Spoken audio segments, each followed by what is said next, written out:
Good evening. Good evening, Facebook viewers. Welcome to our finale. We are talking all things application process. We know that you guys have applied, but we want to enlighten you and tell you the next steps that are coming. I'm playing this song today. Guys, we know what's going on globally. I just had that moment. I wanted to cry and I was like, girl, you need to breathe. Guys, a lot is happening out there and we're not safe. We are not safe. As a student, you go to a university, but we don't order these things to us, but they happen. You get a boyfriend, someone you've trusted, doing all of these things to you. We don't order pain, guys. We don't order to say, I want to be a gender-based violence victim. We don't order these things. We don't ask for it. So we are asking those who are watching, guys, please call out such behaviors. Don't keep quiet. If you see Ntando is abusing Linda, do not keep quiet. Let's not normalize abuse. I've seen people who keep quiet, but they see the other person is doing something wrong. We've normalized, we say it's none of my business. Please, from today, make it your business. Okay, we're not here for that. We're here for something different. I'm so sorry to start the atmosphere like that. It's just, oh, guys, we're not safe. It's just, one young student said to me, I was just walking out and then suddenly 3 men, they approach me. I'm opening my eyes. I don't know where I was. They just put stuff in your mouth and your eyes closed. You are unconscious. When you wake up, you're in a dark hole. You don't even know how you're going to come out. But if you've made it out of that hole, for the rest of your life, you are scared. You don't want to go out. Guys, please, be our keepers. Be your sister's keeper. Be your brother's keeper. Let's be there for each other, especially as students, because a lot of these things are happening around universities. Please, just be there. So I see that everyone is here. I will hand over to Kotoano just to tell us why we're here and open for a round of introduction. Thank you so much. Over to you, Kotoano. Good evening, ladies and gentlemen. Good evening, students. Good evening, applicants. Good evening to the Imfundo Enhle team and our special guest. My name is Kotoano Mailula. I'm the head of wellness at Imfundo. Yes. So just before we get into the gist of this webinar, I definitely do concur with you, Lucy, that it's important that we speak out, but also it's important that awareness is created throughout the year and not just, around December only, because these issues are happening literally throughout the year. Stats shows that every single day, if not at least an hour, a woman is raped, a woman is violated, and all of these things. So it definitely has to be something that we engage on throughout the year. But that's not why we're here today. Today, we are discussing all things application process. So obviously, we are aware that our application process has closed today, or rather is closing today for funding. So now what we're now going to do then is to focus on what is the next step, what is the next processes, and we're also still going to discuss, various issues that students go through in higher education, whether it be financial exclusion, issues around mental health and all of these things. We are just going to continue engaging on that, because the mandate of Imfundo is to not only engage on these issues, but to be the solution. So we constantly need to be engaged in discussing these issues so that we can find solutions. We can know how to mitigate these challenges. So I'm just going to quickly introduce the Imfundo Enhle team that is currently online with us. So we obviously have our founder and chief executive officer, the lovely Lucy Khofi. We love you so much. And then we have Lucy Piri. I'm not sure if you'd like to turn on your video. And Lucy is the chief operations officer. So there's Lucy K and Lucy P. I'm not sure if she'll be able to turn on her video so that students can see her, because they definitely will be engaging with you, Lucy. Unfortunately, While we're waiting. I'm sorry, guys. I have terrible lighting. Okay. So. All right. No worries. No worries. But the students will definitely meet you sometime and to engage with you as well. We also have Vukile, who is our head of admin and support. Hi, Vukile, looking all lovely in your striped shirt. And then we also have Noctula, who's our head of communications. Are you able to turn on your video, Noctula?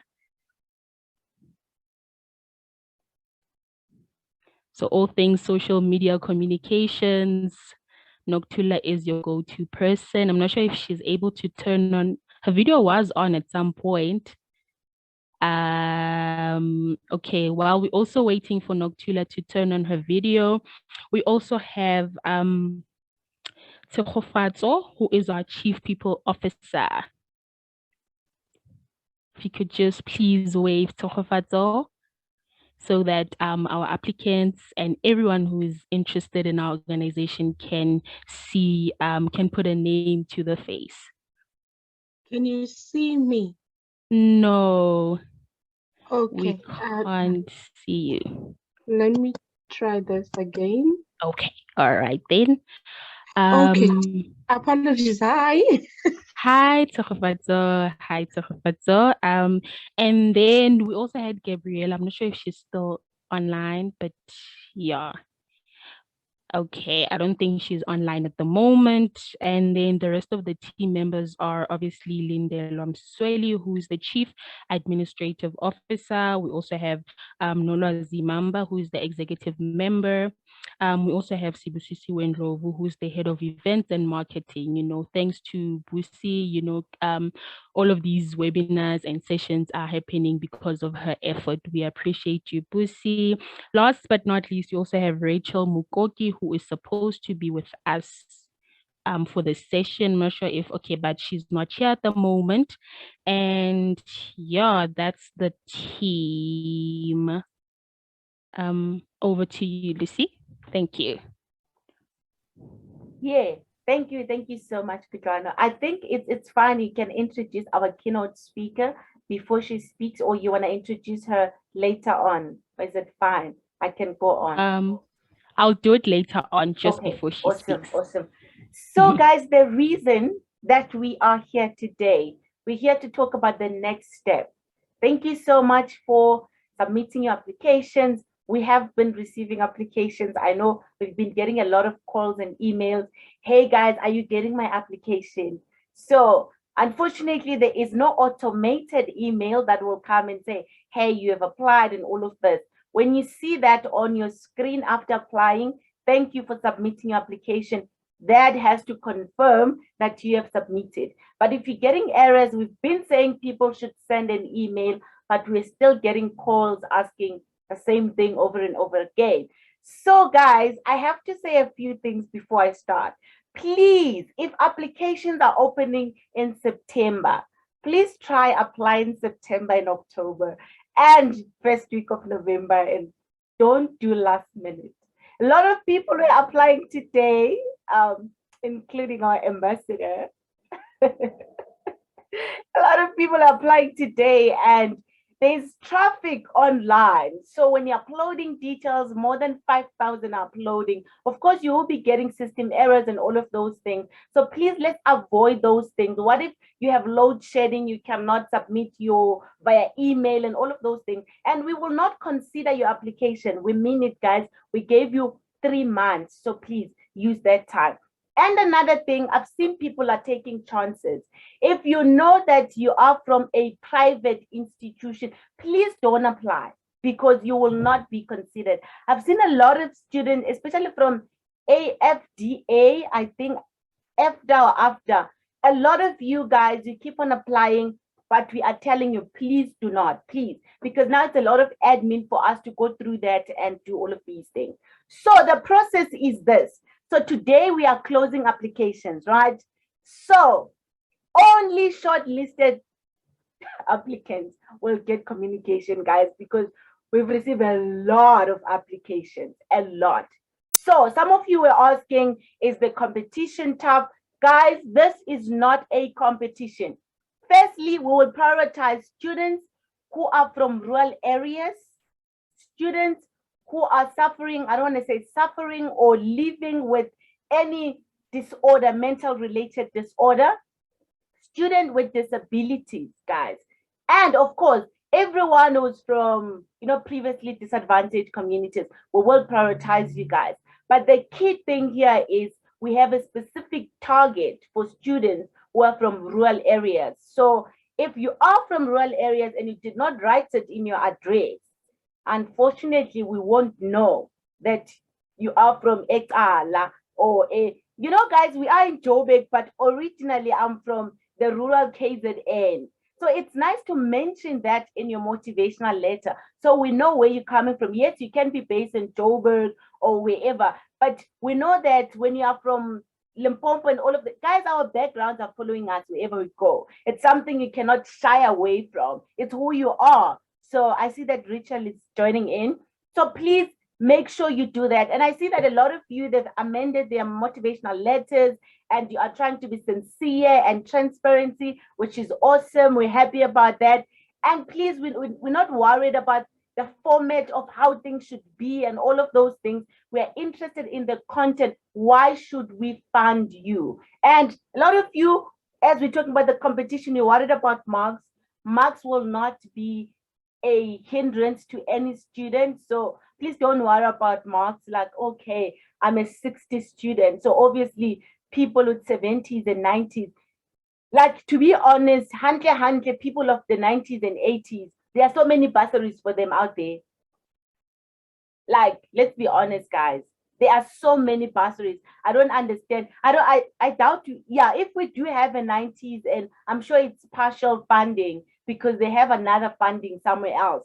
But we are interested in you. We want to give you the second chance, not the 90 student or the 100 whatsoever. And we're so grateful that we still have students who are getting 90s and 100s, which is a good thing. But we want to give you a chance so that you become that 90 student, so that you become that 80 student. So you know how it feels. Guys, some of you, we know that you are capable, but the problem is you don't have support and you are struggling. You have so many issues that are surrounding you and you can't focus if you're going through a lot.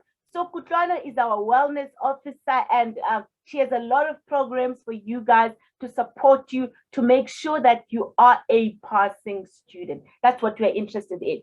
So if you are not shortlisted, guys, you won't get correspondence. Are we clear? So is that one clear? So, and please stay tuned on our social media platforms because we will be updating everything that we are doing on social media platforms. And another thing, guys, if you have submitted a wrong email address, wrong cell phone number, ASCII, there is no other way we will get you. Even if you are shortlisted, but if your email is bouncing back, as we have been encouraging you to use your university email. And there's another issue I need to touch on. So please, guys, all the time in the future, make sure your email address is correct. You pay attention to detail. A lot of you, they submitted 8 numbers. I'm like, if there's something wrong with an email, we can't get you. And that's it. We'll go take someone else. We can't shortlist you because we can't get hold of you. Does it make sense? Yeah, so we have to give an opportunity to other students who gave us the right contact details. So contact is very important. And we have students like students from VITS. Guys, you know that your transcript, your registrations, and all of these things, they are protected. And the password is your student number. And you applied with a Gmail. How are you expecting us to open your documents? In the motivational letter, you did not write any indication of a student number. There is nothing that has your student number. How are we supposed to open the document you've sent us? So that's another issue. A lot. I've noticed a lot of students, all their documents are password protected, but they did not provide student numbers. But students who provided their university email, It's much easier. We go to your email, we take your student number, we open your document. Easy as that. So guys, please in the future, be mindful of that. Always put your student number in your motivational letter. Anything you're writing, always add your student number. Are we clear on that? So unfortunately, guys, some of you were asking, is this unlimited funding? Unfortunately, we have a target. We have a specific number. It's not an unlimited, but I've never heard of unlimited funding. In South African context, we know the funding is an issue in South Africa, but I've never heard people saying it's unlimited. Like I've never heard of that. But the requirement is not something hectic that you have to get the 80. So I know that you are chilled now, you're relaxed. You know that you won't be excluded.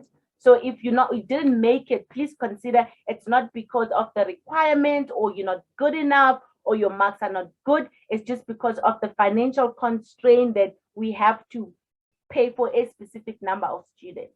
So are we clear on that one? And one more thing, guys, we will publish a list. It's like a poster kind of list where we will tell you what are we going to do on this date. We are releasing this on, like we'll put specific dates so that you know, and you're not calling us, you're not emailing us, please. We are busy with shortlisting, so we will be very busy. So emails and calls, please don't do that. I know a lot of you guys have been calling us midnight, and which is really not good. Yeah, we've been getting calls 12 a.m., 2 a.m.s and all of that. If you see someone is responding to an email at 12 a.m., it doesn't say call me. Those are two different things. Yes, you can send an email, but a call, it's something different that you cannot do. So please, guys, bear with us. And we will be planning university visit for those who will be approved or shortlisted. We'll ask more supporting documents. So we'll tell you what to submit. Please don't go to the police station. I had people calling me, can I go now and certify my ID? Can I do this now? Please don't do anything. Just chill, relax until you are told what to do. You know, we've made this application process so simple. Just we were thinking about you guys, but it's like you guys, you want to bring a lot of energy and effort. You want to go to the police station already. You are waiting for this and that. We didn't ask for that as yet. So we understand the process of applying. And normally these people ask a lot of things. At the end of the day, they reject you. And you've spent a lot of money to go make copies, certify that, and that, and that, and then you don't get the funding. It just doesn't make sense. So guys, for the shortlisted applicants, we will send you some specific information. I know a lot of you, they've been asking internal information, such as how much is allowance, how much is accommodation. Guys, that's not really public knowledge. It's not something we can say, you get this, and it's for people who are already, you know, have been accepted or offered funding. So it's within their rights to know. And another thing, for those who will be shortlisted, there will be a contract. You are required, guys, to give back to the community. We are giving back to the community. We are game changers. So please prepare yourself. There's one student who spoke to me and she was like, so is it a must for me to give back to the community? No way. So if that's not your cup of tea, unfortunately, it's the requirement that you have to fulfill for you to sign that contract. There are programs that you will be giving back to your own community. Even in our programs, you will be giving back. We want active students. We want to connect you to possible employment so that when you're done with your degree, you are not stranded, but you have all the skills. We want to equip you. This is not just a funding after you graduate. We don't care about you. We'll be following up the process. Are you getting employment? We'll make it our responsibility and our burden to make sure that whoever is coming out of Imfundo, they get employment. That's what we want. We connect them to specific organizations. So guys, please, you must have a heart to give back to others. We're not saying someone else, so is this a loan? No, you're not giving back money. This is not a loan. You're giving back your hours to the community. You're helping other people out. Those are two different things. When you're giving back money, that's a loan, but no, this is not a load. We just need your energy. And you can even mentor specific students. That's giving back to the community. You can even go back to your high school and help students to apply for specific universities and all of that. That's giving back. But we will want proof, guys. We want proof in everything that we do. Even those when we request your supporting document, we want proof. Everything, it has to be backed up. I know a lot of students, when they're applying, they lie, and we know we've seen a lot out there, but we just want to encourage you to have that integrity. So in everything you do, you are so transparent and you know what you are doing. So guys, stay tuned because we are still unpacking things here. Kotoano, I don't want to go over to you.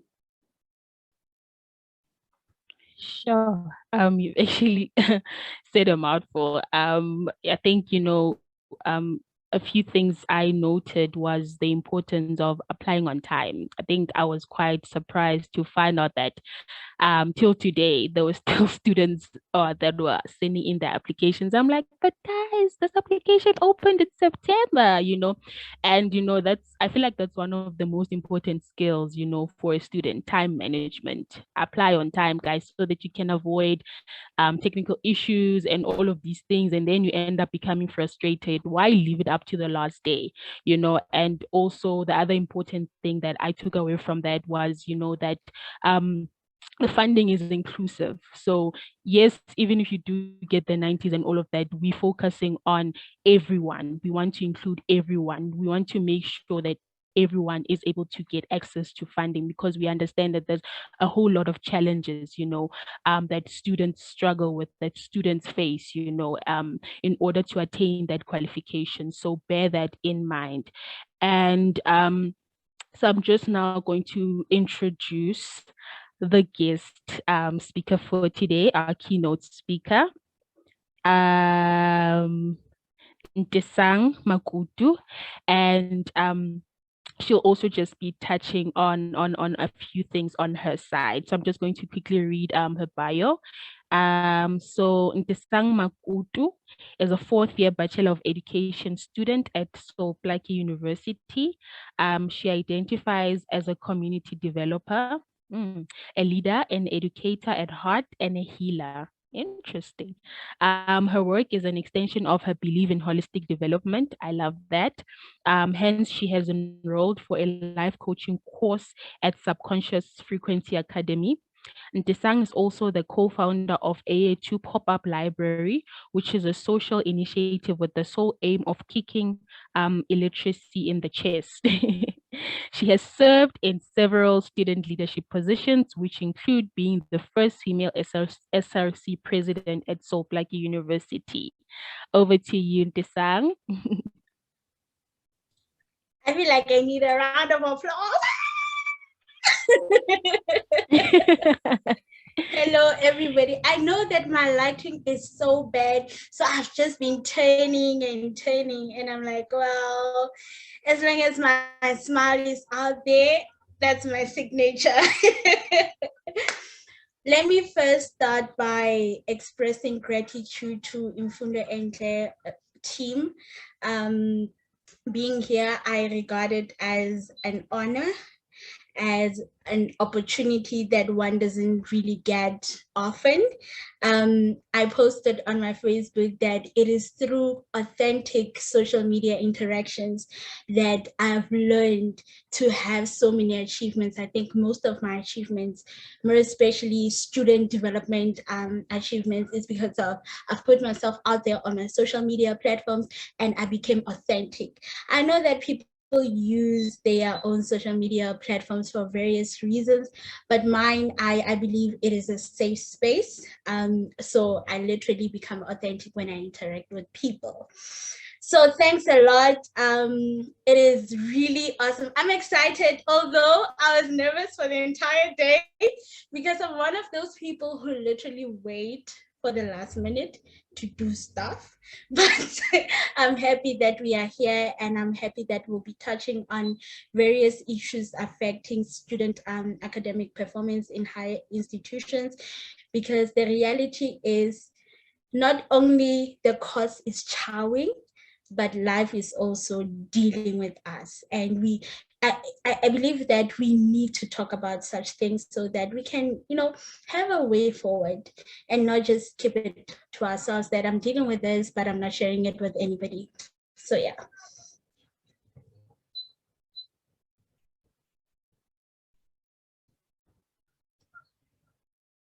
Can you hear me? Yes, we can. We can hear you. I think let's start and talk about these, issues that are affecting student performance. Because in most cases, you are told that, why are you starting to fail? For example, I've seen a lot of students from high school getting distinctions, but when they transition to university, the mark is dropping. You end up getting a 50 for the very first time in your life. But we don't really think about what's going on. Why have you dropped?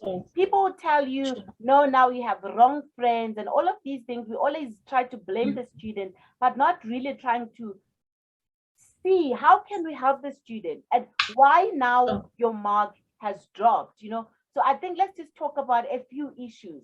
As a student yourself, and you've experienced being a first year, the transition.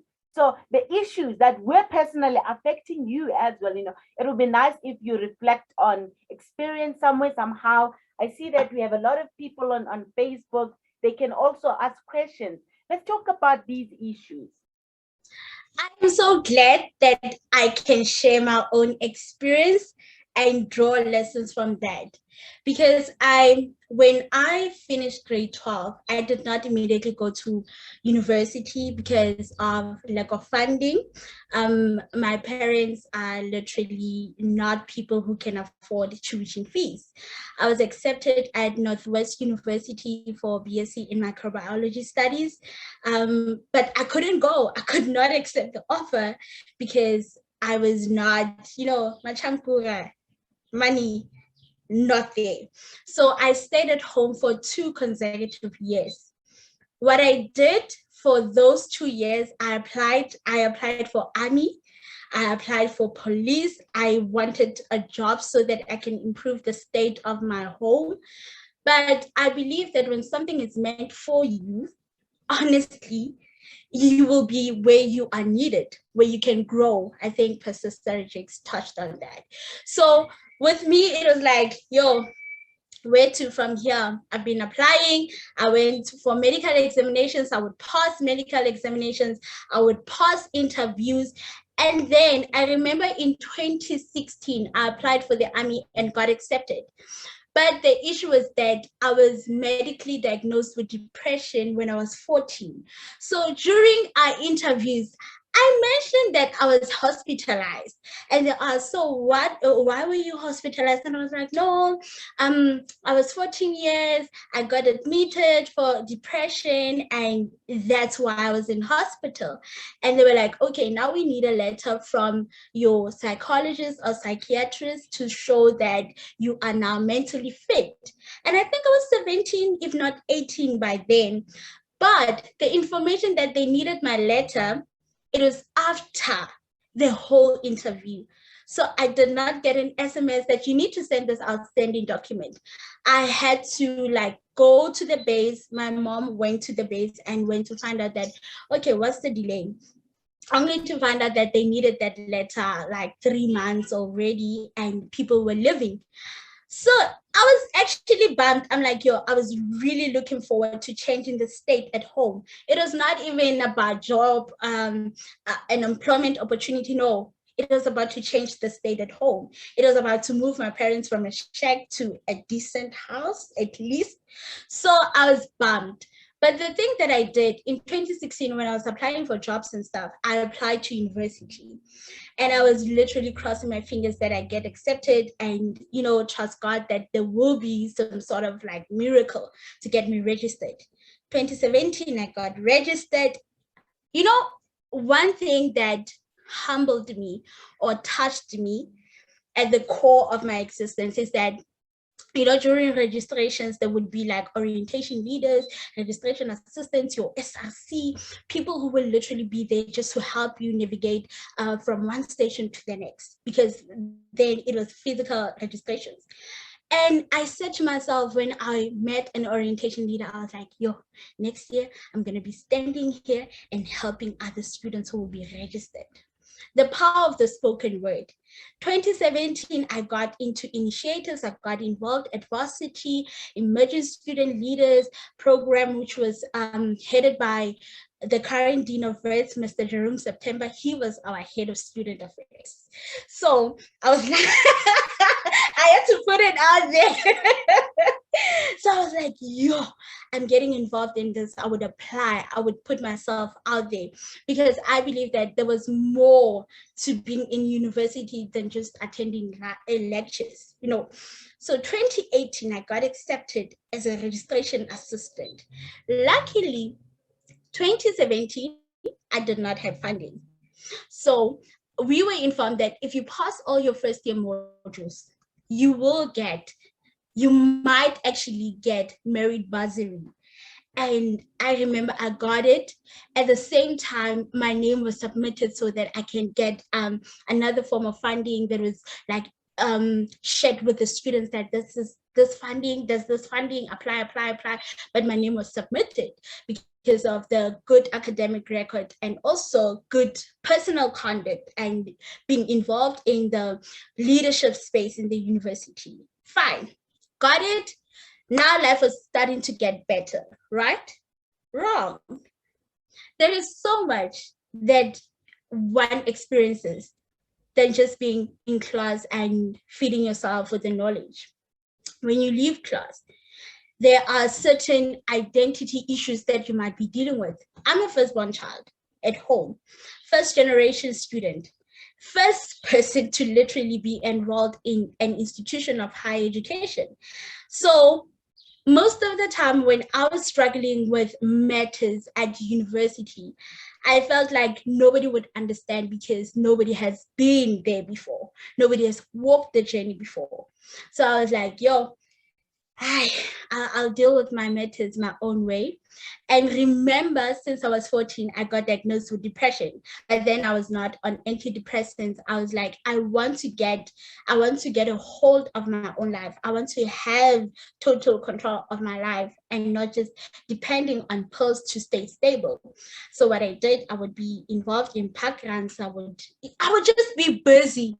My day would be fully booked so that I do not have a moment where I'm like, then think about negative stuff or even think about at home that, yo, I'm out here eating.